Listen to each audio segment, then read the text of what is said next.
Hello everyone, welcome to study I Q. Study I Q के इस video में हम करेंगे हिंदी में मई के दूसरे हफ्ते के बेस्ट क्वेश्चन। आइए इस रिवीजन वीडियो को फटाफट शुरू करते हैं।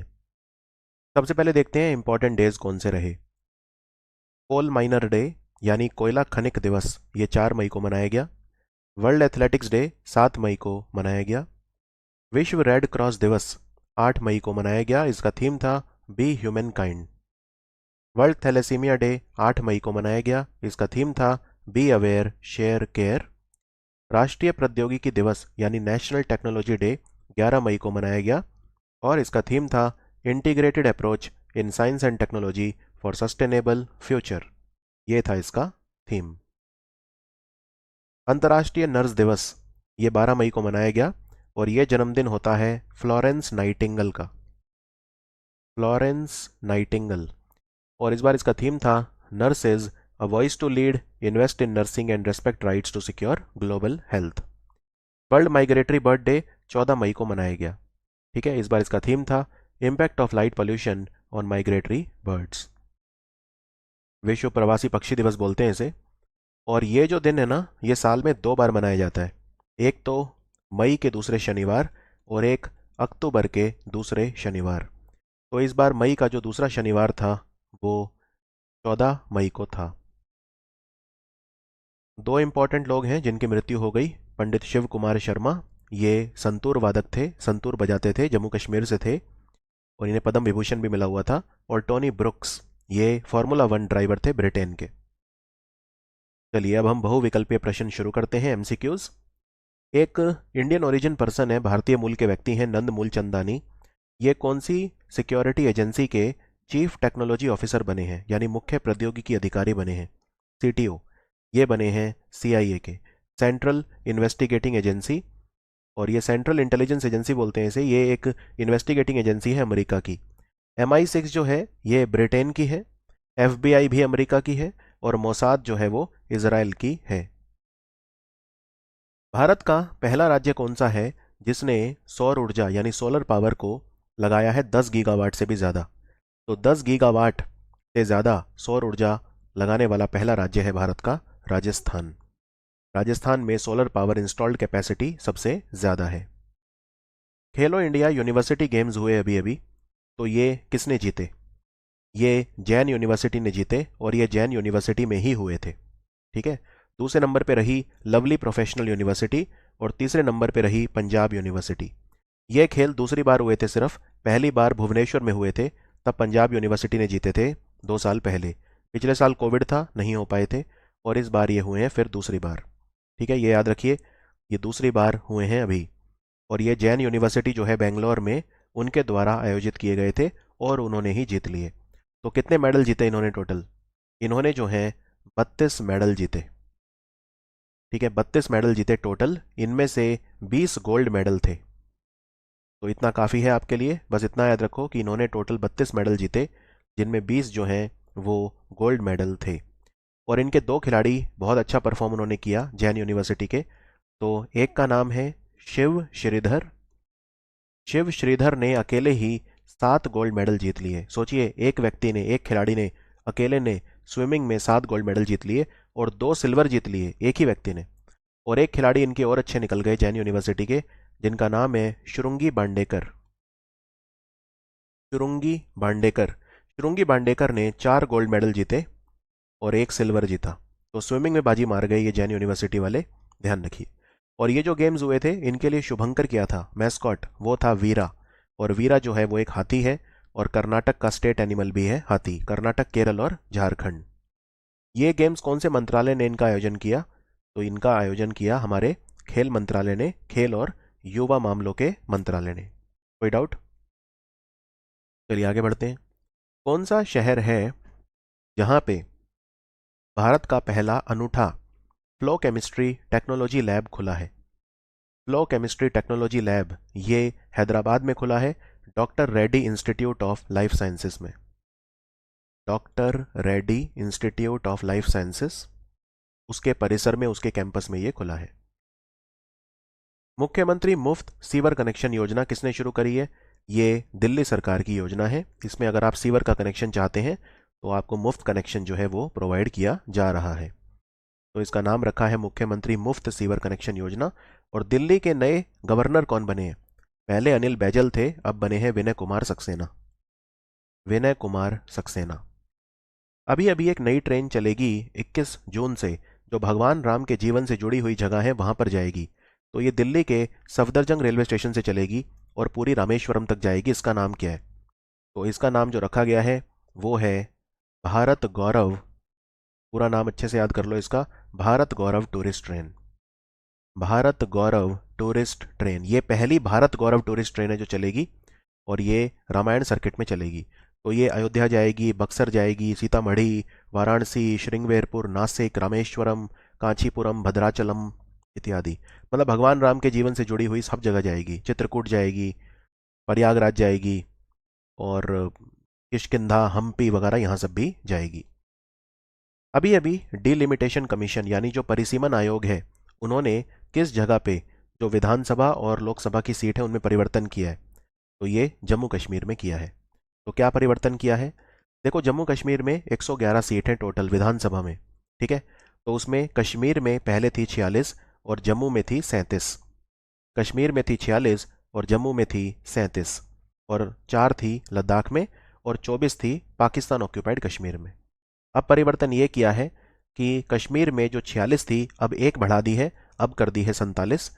और जम्मू में जो 37 थी पहले, अब 6 बढ़ा दी हैं और अब कर दी हैं 43। ठीक है। तो अब जम्मू में 43 सीट हैं और कश्मीर में 47 हैं।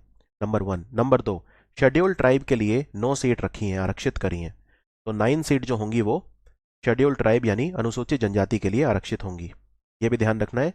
और विधानसभा में 2 कश्मीरी जो हिंदू हैं उनके लिए भी प्रोविजन किया गया है, यानी कम से कम 2 मेंबर जो जम्मू कश्मीर की विधानसभा में है वो कश्मीरी हिंदूज होने चाहिए।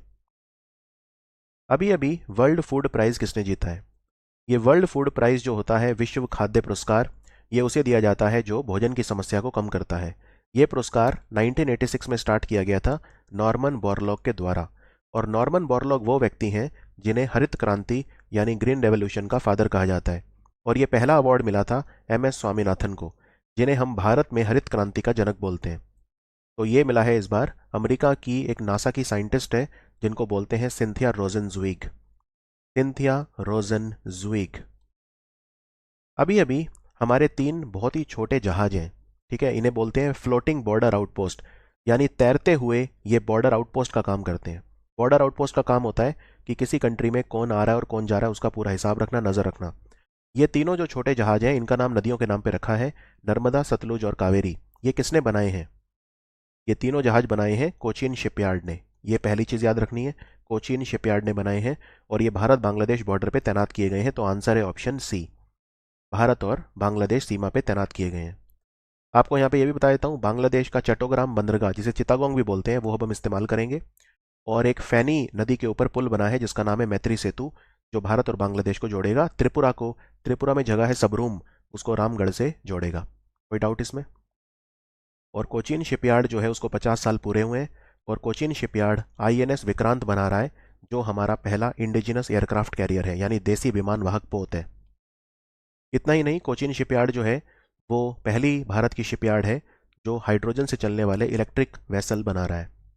अभी अभी भारत के किस राज्य ने एक मोबाइल ऐप लॉन्च करी है, व्हीकल मूवमेंट ट्रैकिंग सिस्टम? इसमें जो गाड़ियां सामान ढोके जाती हैं, खास तौर पे रेत या खनिज, उन पे नज़र रखी जाएगी रियल टाइम में, वास्तविक समय में। तो ये हरियाणा सरकार ने लॉन्च करी है ये मोबाइल ऐप, इसका नाम है व्हीकल मूवमेंट ट्रैकिंग सिस्टम।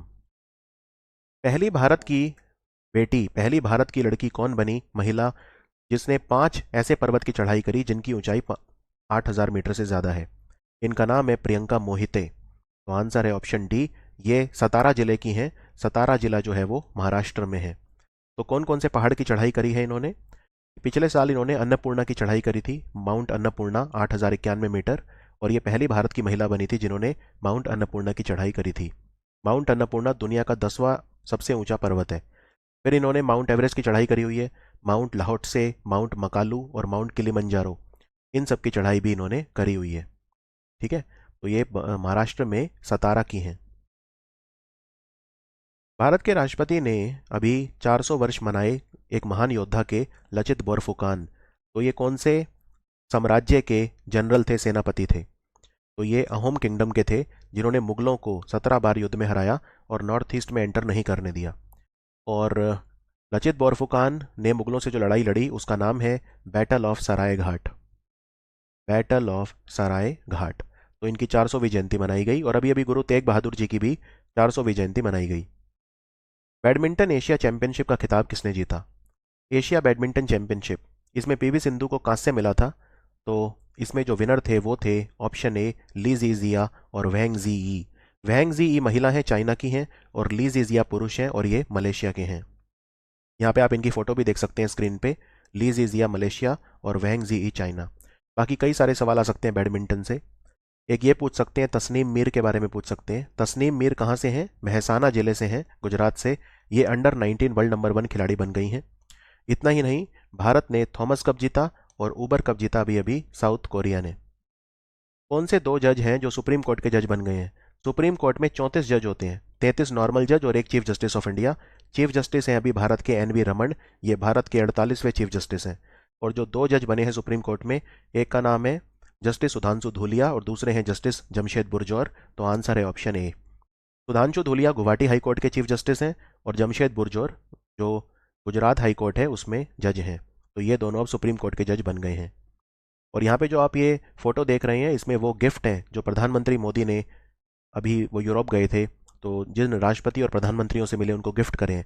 इनमें जो आपके लिए इंपॉर्टेंट है, बीच में देखिए चिड़िया बनी हुई है, ये मीनाकरी है बनारस की। ऊपर देखिए सबसे राइट में, ये है कोफ्तगिरी आर्ट, ये राजस्थान की है। फिर रोगन पेंटिंग गुजरात की है। डोकरा आर्ट छत्तीसगढ़ का है। ठीक है, तो बस इतना याद रख लीजिए। बाकी पश्मीना शॉल जम्मू कश्मीर और लद्दाख की है। अभी अभी एक चक्रवात आया बंगाल की खाड़ी में, इसका क्या नाम था? इसका नाम था साइक्लोन असानी, और ये नाम श्रीलंका ने सुझाया था। और याद रखिए ये बंगाल की खाड़ी में आया था। एक इसका ट्विन साइक्लोन भी है जिसका नाम है साइक्लोन करीम। और ये करीम जो आया था हिंद महासागर में आया था, ऑस्ट्रेलिया के पश्चिम में। और करीम नाम दिया था सेशल्स ने, एक देश है सेशल्स, उसने ये नाम दिया था। अभी अभी भारतीय तट रक्षक बल, इन्होंने अपने जो हेलीकॉप्टर का दूसरा स्क्वाड्रन है वो कहाँ तैनात किया है?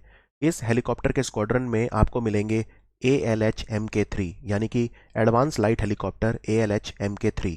इनका पहला स्क्वाड्रन लगाया गया था भुवनेश्वर में, जिससे हम अपने पूर्वी तट की रक्षा कर सकें, यानी कि eastern coast of India, Orissa में भुवनेश्वर में। और इनका जो अब दूसरा स्क्वाड्रन है वो तैनात किया गया है कोची केरला में, जिससे हम हमारे वेस्टर्न कोस्ट की रक्षा भी कर सकें। कौन से राज्य की सरकार ने एक योजना शुरू करी है, ई अधिगम योजना? ई अधिगम में जो बच्चे हैं 10वीं और 12वीं क्लास के, उनको फ्री में टैबलेट बांटे जाएंगे। लगभग 3 लाख बच्चों को फायदा होगा। हरियाणा सरकार की योजना है।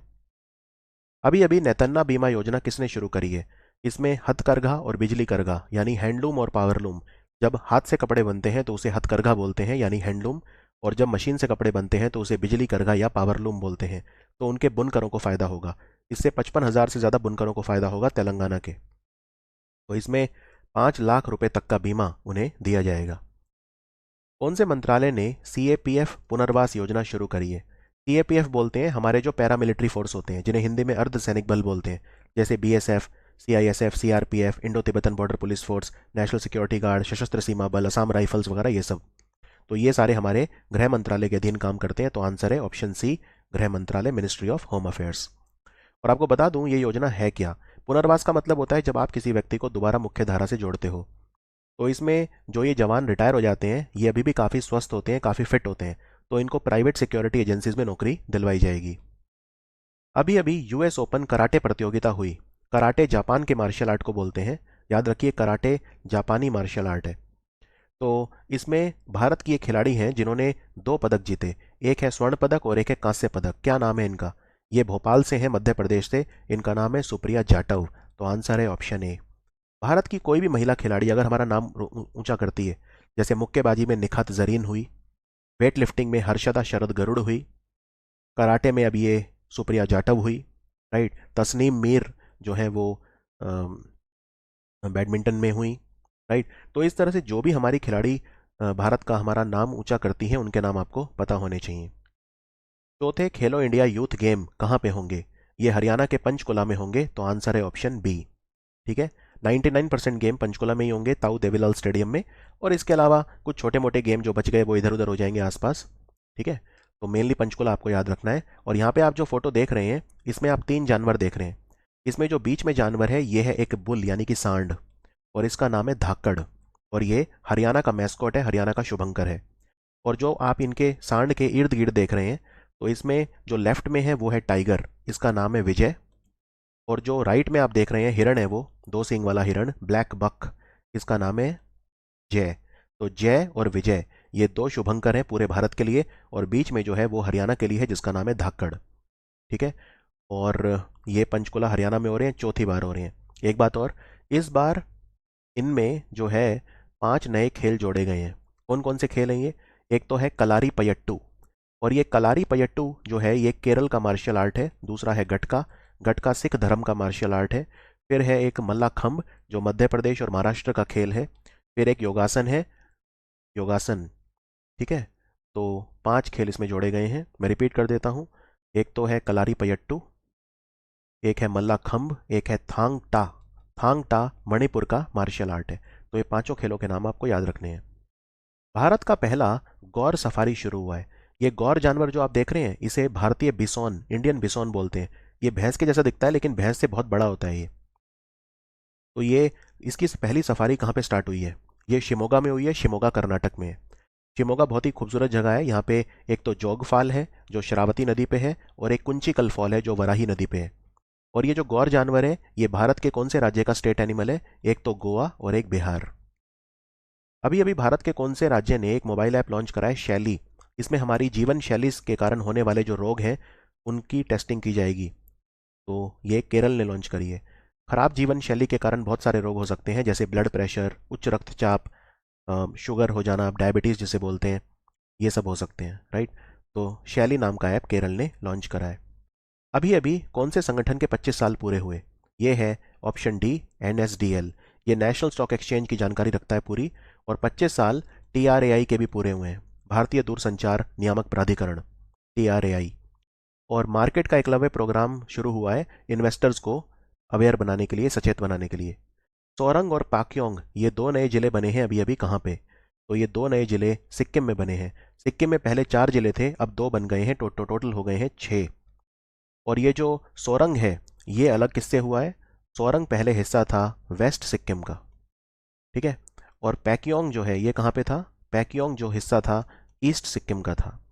और इन जिलों के नाम भी बदल दिए गए हैं। तो फॉर एग्जांपल नॉर्थ सिक्किम, उत्तर सिक्किम जो जिला है, अब इसको कहा जाएगा मनगा, MANGAN, मांगा। इसी तरह से जो ईस्ट सिक्किम है उसको अब कहा जाएगा गंगटोक। साउथ सिक्किम को कहा जाएगा अब से नामची। और जो वेस्ट सिक्किम है उसको कहा जाएगा गयाल शिंग, गयाल शिंग। तो 6 जिले सिक्किम में हो गए हैं।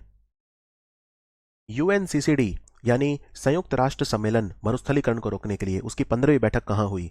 तो ये हुई ऑप्शन ए, आइवरी कोस्ट। अगर आइवरी कोस्ट के में कहाँ, तो शहर का नाम है अबिडजान, वहाँ पे हुई। और भारत का लक्ष्य ये है कि 26 मिलियन हेक्टेयर जमीन है जिसका हमें पुनर्वास करना है, जिसको हमें बचाना है बंजर भूमि बचने से। 26 मिलियन हेक्टेयर 2030 तक। तो COP15 आइवरी कोस्ट के शहर अबिडजान में हुई। अभी अभी 5000 साल पुराना एक आभूषण बनाने वाली फैक्ट्री मिली है कहाँ पे? सिंधु घाटी सभ्यता की। तो ये मिली है हरियाणा में राखीगढ़ी में, ऑप्शन डी। ये हिसार जिले में आता है, हरियाणा के राखीगढ़ी। यहाँ पे खुदाई हुई और यहाँ पे 5000 साल पुराना ज्वेलरी मेकिंग फैक्ट्री मिला है। और अब इससे ये पता चलता है सिंधु घाटी सभ्यता का जन्म पाकिस्तान में नहीं हुआ, भारत में हुआ। इनफैक्ट इसको सिंधु घाटी सभ्यता बोलना ही नहीं चाहिए, इसको घग्गर घाटी सभ्यता बोलना चाहिए, क्योंकि हरियाणा की जो घग्गर नदी है उसके किनारे इसका जन्म हुआ, ऐसा कहना है पुरातत्व विभाग के लोगों का।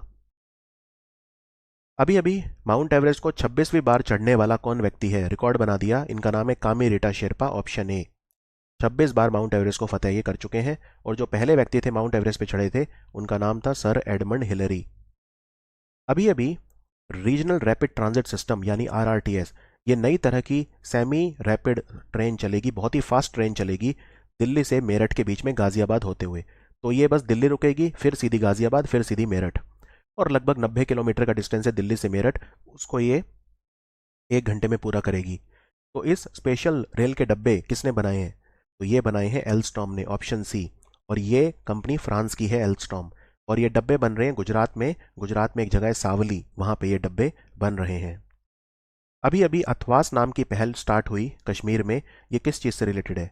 ये डल झील की सफाई के लिए एक सरकार और सिटीजन्स के बीच में पार्टनरशिप थी, अथवास। तो इसमें डल लेक की सफाई करी जाएगी और एक लेक और है नगीन, उसकी सफाई भी करी जाएगी। वैसे आपको बता दूं, जम्मू कश्मीर में 3 झील हैं जो रामसर स्थल हैं। ये कौन कौन से हैं? एक तो है होकेरा झील, एक है सुरिनसर मनसर झील और एक है वूलर झील।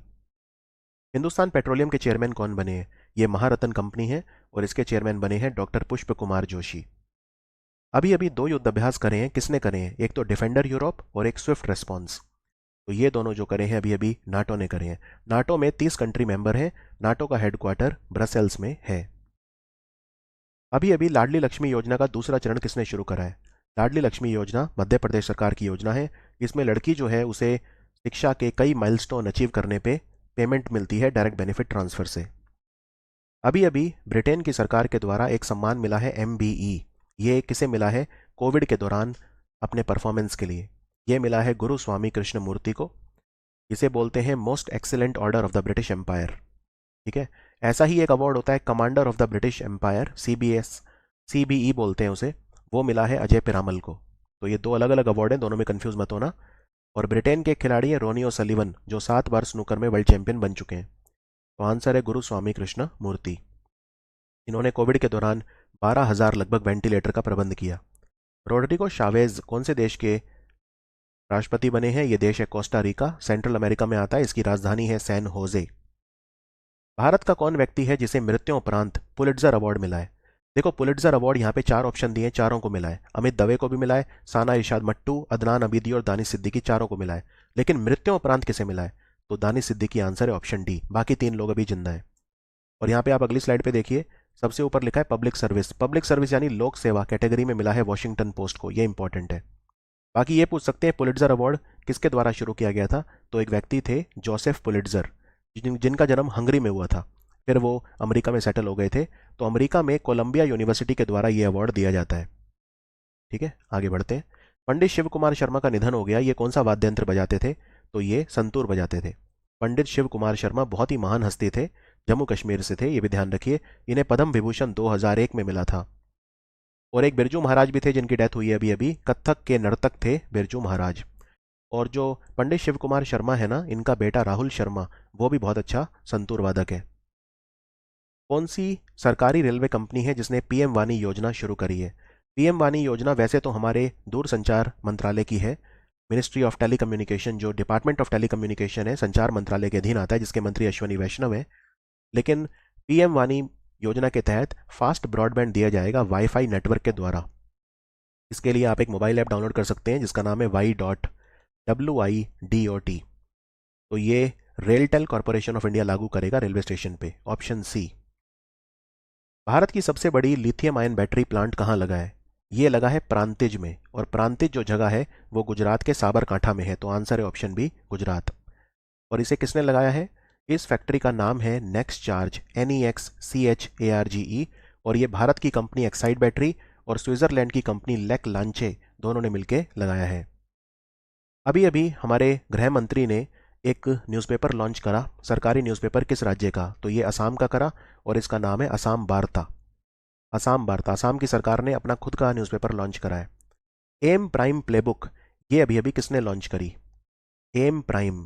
तो एम प्राइम प्लेबुक किस संस्थान के द्वारा? ये नीति आयोग के द्वारा लॉन्च की गई। एम मतलब होता है अटल इनोवेशन मिशन, और जो प्राइम होता है ये क्या होता है? प्राइम होता है हम रिसर्च को बढ़ावा देंगे, programme for researchers in innovation, market readiness and entrepreneurship. Bharat में रिसर्च को बढ़ावा देने के लिए एम प्राइम योजना चलाई गई थी। और ये जो अटल इनोवेशन मिशन है, इसका टारगेट क्या है? अटल इनोवेशन मिशन जो है, इसके कुछ लक्ष्य हैं। जैसे फॉर एग्जांपल, हमें भारत में 10,000 अटल टिंकरिंग लैब बनानी है। हमें भारत में 101 अटल इंक्यूबेशन सेंटर AIC बनाने हैं। हमें भारत में 50 अटल कम्युनिटी इनोवेशन सेंटर बनाने हैं ACIC। और हमें 200 से ज़्यादा स्टार्टअप्स को सपोर्ट करना है। 200 स्टार्टअप को अटल न्यू इंडिया चैलेंज के द्वारा सपोर्ट करना है। भारत के उपराष्ट्रपति वेंकैया नायडू ने किताब लॉन्च करी है, the struggle for police reforms in India. इसको किसने लिखा है? इसको लिखा है आईपीएस प्रकाश सिंह ने। भारतीय जल सेना यानी नेवी का हमारा जहाज आईएनएस कोलकाता कौन से देश गया एंटी पायरेसी ऑपरेशन के लिए? ये गया जिबूटी, जो हॉर्न ऑफ अफ्रीका में एक कंट्री है। भारत में पहला खादी सेंटर ऑफ एक्सीलेंस कहाँ पे खुला है? भारत में पहला khadi centre of excellence Delhi में खुला है, खादी और ग्राम उद्योग आयोग के द्वारा खुला है। भारत के कौन से वास्तुकार हैं, आर्किटेक्ट, जिन्हें रॉयल गोल्ड मेडल मिला है ब्रिटेन के द्वारा? रॉयल गोल्ड मेडल बालकृष्ण दोषी को मिला है। गुजरात के हैं ये बालकृष्ण दोषी। इन्हें वास्तुकारिता के लिए प्रिट्सकर अवार्ड भी मिल चुका है। और एक और बहुत इंपॉर्टेंट हमारे आर्किटेक्ट हैं राम वंजी सुतर, जिन्होंने स्टैच्यू ऑफ यूनिटी डिजाइन किया था। जॉन ली कहाँ के लीडर बने हैं? ये हांगकांग के लीडर बने हैं। पहला एशियाई देश कौन सा है जिसने नाटो का साइबर डिफेंस यूनिट लॉन्च करा है, साइबर डिफेंस यूनिट को ज्वाइन करा है? तो साइबर डिफेंस यूनिट को यानी साइबर रक्षा इकाई को ज्वाइन करने वाला कंट्री जो है वो है साउथ कोरिया, एशिया का पहला। और ये जो साइबर डिफेंस यूनिट है ये एस्टोनिया में है नाटो की। सीआईआई ने कौन से देश के साथ मिलकर एक बिजनेस कमीशन यानी व्यापार आयोग बनाने का निर्णय लिया है? ये होगा इंडिया यूके बिजनेस कमीशन। तो आंसर है यूके। और यूके के प्रधानमंत्री जो हैं बोरिस जॉनसन भारत आए थे। इन्होंने 6 एमओयू साइन किए थे। 2 थे सरकारी और 4 थे गैर सरकारी। जो 2 सरकारी थे उसमें याद रखिए, एक था जीआईपी ग्लोबल इनोवेशन पार्टनरशिप और दूसरा था न्यूक्लियर एनर्जी को लेकर जो पार्टनरशिप है वो। भारत का पहला ऑर्गेनिक कचरे से जो बिजली बनाने वाला और फिर उस बिजली को इलेक्ट्रिक व्हीकल चार्ज करने वाला ये सेटअप कहाँ पे लॉन्च हुआ है? ये हाजी अली दरगाह के पास मुंबई में हुआ है। तो आंसर है मुंबई। यून सुकियोल कौन से देश के प्रेसिडेंट बने हैं? ये देश है साउथ कोरिया, जिसने अभी अभी बैडमिंटन में ऊबर कप जीता है। भारत के नए मुख्य चुनाव आयुक्त कौन बने हैं? चीफ इलेक्शन कमिश्नर, ये बने हैं राजीव कुमार। जो राजद्रोह का कानून है, तो क्वेश्चन ये पूछा है कि सेक्शन 124 ए इंडियन पीनल कोड का, इसको सुप्रीम कोर्ट ने अभी इस पे स्टे लगा दिया है। लंबित आपराधिक परीक्षण और अदालती कार्यवाही को निलंबित कर दिया है, मतलब जो भी मामले थे उन पे स्टे लगा दिया है। तो ये किससे रिलेटेड था? ये ऑप्शन सी, राजद्रोह या सेडिशन लॉ बोलते हैं इसे, सेक्शन 124 ए। अभी अभी वुमेन्स वर्ल्ड बॉक्सिंग चैंपियनशिप हुई, कहाँ पे हुई? तो ये इस्तानबुल में हुई, ऑप्शन बी, टर्की में है इस्तानबुल। 12वां वुमेन वर्ल्ड बॉक्सिंग चैंपियनशिप यहाँ पे हुआ और यहीं पर निखत जरीन उन्होंने गोल्ड मेडल जीता। इसके अलावा भारत ने 2 कांस्य पदक भी जीते, 2 ब्रॉन्ज मेडल जीते। पदक तालिका में हम चौथे नंबर पर रहे। टोटल हमने 3 मेडल जीते, 1 गोल्ड 2 ब्रॉन्ज। और पदक तालिका में नंबर 1 कौन सा कंट्री था? टर्की। अभी अभी बांग्ला अकेडमी अवार्ड किसे मिला है साहित्य में अपनी उत्कृष्टता के लिए? यह मिला है ममता बनर्जी को, तृणमूल कांग्रेस की नेता है, बंगाल की मुख्यमंत्री हैं। इसरो कौन से ट्विन सैटेलाइट लॉन्च करेगा हमारे अपर एटमॉस्फेयर को स्टडी करने के लिए? क्योंकि इसरो जो है वो गगनयान मिशन करना चाहता है और वो आदित्य L1 मिशन भी करना चाहता है सूरज के लिए। तो इनका नाम होगा दिशा। दिशा नाम का जो सैटेलाइट है वो लॉन्च करेगा आदित्य L1 मिशन को सपोर्ट करने के लिए इसरो। दिशा ट्विन सैटेलाइट लॉन्च करेगा। एयर इंडिया का मैनेजिंग डायरेक्टर और सीईओ कौन बना है? इनका नाम है विल्सन कैम्बल और ये न्यूजीलैंड के व्यक्ति हैं। और एयर इंडिया के चेयरमैन कौन है? एन चंद्रशेखरन। 2027 के साउथ ईस्ट एशियन गेम्स कहाँ पे होंगे? सबसे पहले याद रखिए 2021 वाले। तो 2021 वाले जो हैं वो वियतनाम में होंगे, अभी 2022 में होंगे, डिले हो गए थे। फिर 2023 वाले होंगे कंबोडिया में। 2025 वाले कहाँ होंगे? थाईलैंड की राजधानी बैंकॉक में। और 2027 वाले पूछा है तो आंसर है इसका मलेशिया। 2027 के south east Asian games Malaysia में होंगे। चारा बिजई योजना किस राज्य ने शुरू करी है? चारा बिजई योजना हरियाणा सरकार ने शुरू करी है। हरियाणा में पहले गौशालाएं लगभग 150 के आसपास थी, अब 600 हो गई हैं, 4 गुना पिछले 6 सालों में। तो उन गौशालाओं में चारे की कमी ना हो तो किसानों को कहा जाएगा कि आप चारा जो है उसकी खेती करिए, यानी वो आप कल्टीवेट करिए, हरा चारा जो होता है। तो अगर आप ऐसा करते हैं तो आपको 10,000 रुपये प्रति एकड़ वित्तीय सहायता हरियाणा की सरकार देगी। इसका नाम है चारा बिजई योजना। भारत में मशरूम का सबसे बड़ा उत्पादक राज्य कौन सा बन गया है? मशरूम प्रोडक्शन में नंबर 1 रहा बिहार। बिहार अब पहले नंबर पे आ गया है। पिछले साल उड़ीसा नंबर 1 था, इस साल बिहार नंबर 1 है। बिहार में एक साल में 28,000 टन मशरूम का उत्पादन हुआ। कौन से भारत के राज्य ने मुफ्त ब्रेकफास्ट योजना शुरू करी बच्चों के लिए? मिड डे मील तो मिलती है, अब ब्रेकफास्ट भी फ्री मिलेगा तमिलनाडु में। तो आंसर है तमिलनाडु, एम के स्टालिन मुख्यमंत्री हैं। ब्लैक होल की फोटो खींची अभी अभी, ब्लैक होल का नाम क्या है? ब्लैक होल का नाम है Sagittarius A asterisk, option C. और इसकी फ़ोटो इवेंट होराइजन नाम के टेलीस्कोप ने खींची है। ये एक ही ब्लैक होल है जो हमारे मिल्की वे आकाशगंगा में है। भारत टैप पहल किसने शुरू करी है? इसमें ऐसे नल लगाए जाएंगे जो 40% तक पानी कम वेस्ट करते हैं। भारत टैप इनिशिएटिव है हमारे ministry of housing urban development का, यानी कि हमारा जो आवास और शहरी कार्य मंत्रालय है। अभी अभी NSDC इंटरनेशनल और जो स्किल डेवलपमेंट हमारा स्किल इंडिया इंटरनेशनल सेंटर बनेगा बेसिकली एक, इसके लिए हिंदुस्तान पोर्ट्स प्राइवेट लिमिटेड और national skill development centre international के बीच पार्टनरशिप हुई है। तो कहाँ स्थापित किया जाएगा ये स्थापित किया जाएगा वाराणसी में, और UAE संयुक्त अरब अमीरात के सहयोग से बनेगा। प्रधानमंत्री मोदी ने उत्कर्ष समारोह का उद्घाटन किया कहाँ पे? तो ये भरूच जिला जो है नर्मदा के किनारे गुजरात में, वहाँ पे किया। तो आंसर है गुजरात। यहाँ पे 4 योजनाएं चल रही हैं जिन्होंने बहुत अच्छा परफॉर्मेंस दिया है, इसलिए ये उत्कर्ष समारोह करवाया गया। ये 4 योजनाएं आपकी स्क्रीन पे लिखी हैं। इंदिरा गांधी वृद्ध सहाय योजना, गंगा स्वरूप आर्थिक सहाय योजना, राष्ट्रीय कुटुंब सहाय योजना और निराधार वृद्ध आर्थिक सहाय योजना। 2022 का टेम्पल्टन पुरस्कार किसे मिला है? ये मिला है डॉक्टर फ्रैंक विल्जैक को, जिन्हें नोबेल प्राइज भी मिल चुका है फिजिक्स में। ठीक है, और इन्हें अब मिला है टेम्पल्टन प्राइज। इन्हें नोबेल प्राइज फिजिक्स में 2004 में मिला था। और टेम्पल्टन प्राइज उसे मिलता है जो या तो धर्म या विज्ञान में बहुत अच्छा परफॉर्म करता है। और इनका नाम डॉक्टर जॉन टेम्पल्टन के नाम पे रखा गया है, जो अमेरिका के जाने माने फिलेंथ्रोपिस्ट थे। 1972 में यह अवार्ड स्टार्ट किया गया था। भारत ने $8 लाख अभी अभी दिए हैं, जिससे यूनाइटेड नेशंस में संयुक्त राष्ट्र में हिंदी का उपयोग ज़्यादा हो। इस प्रोजेक्ट का नाम क्या है? इसका नाम है Hindi at UN। Global covid summit हुआ अभी अभी दूसरी बार। इसका थीम क्या था? इसका थीम इंपॉर्टेंट है, preventing pandemic fatigue and prioritising preparedness, option B. तो ये था हमारा quick fire video 300 best MCQ Hindi में। मिलते हैं बहुत जल्दी भाग 3 में। Thank you for watching study IQ।